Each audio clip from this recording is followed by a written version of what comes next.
have handled Olutuula lwa palamenti olwasooka nga babaka ba palamenti kye bajje bakomewo okuva mu luwummula olwakulungula kumpi mwezi mulamba lwali lusuubirwa okubaamu okwanjula bano bye baali bazudde mu nkola za gavumenti ez'enjawulo naddala eya Parish Development Model.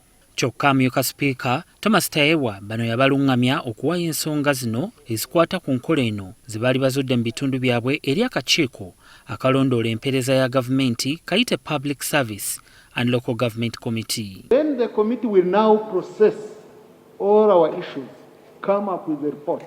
Then we come here, we debate a full report of the committee. And we make resolutions where we can put the minister to task to give an action taken report in terms of handling the resolution. Okay? I think there we shall have done some work other than each region presenting, and then they get lost without us having any resolution. Olwaleero abavunaanyizibwa ku kubunyisa enkola ya PDM mu bitundu by'e Karamoja ne LANGO balabiseeko mu kakiiko kano. Bano bategeezezza akakiiko nti enkola eno ekyatambudde kasoobo ddala olw'ensonga ez'enjawulo. Okugeza mu miruka 37 egiri mu disitulikiti ey'e Kalenga, e Karamoja emiruka 4 gyokka gye gyakafuna ku nsimbi za PDM. So far we have disbursed 202 million to beneficiaries. This is in one local government. The balance on SACCO accounts is 3,799,000. How many parishes do you have in Karea? 37.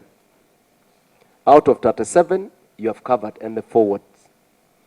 And when you are to put that in percentage, you are probably at less than 13%.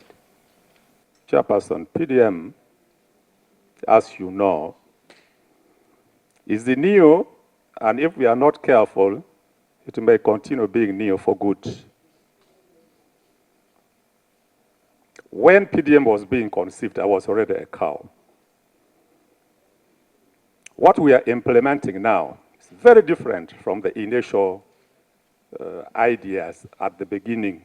Kitegerekese nti disitulikiti eno terina yadde banka so nga n'abaddukanya mobile money tebalina busobozi bugaba ssente ezeetaagibwa eri abantu. Disitulikiti ezirina banka oboolyawo ab'e Kalenga gye bandiddukidde nazo zeesudde ebbanga lya kilomita ezisukka mu 10 kale nga kizibu abeetaaga ssente zino okugendayo. Omuntu aba yeewaddeyo okufuna ssente zino aba alina okukozesa ssente nnyingi mu ntambula mpozi n'okusula ekyongera okukendeeza ku ssente z'aba alina okufuna mu nkola ya Parish Development Model. The beneficiaries have to move up to Kirugum or Kabong, Kotido, which are 100 kilometers away to withdraw this money. We don't have the bank there, but we have the agents, mobile money business people.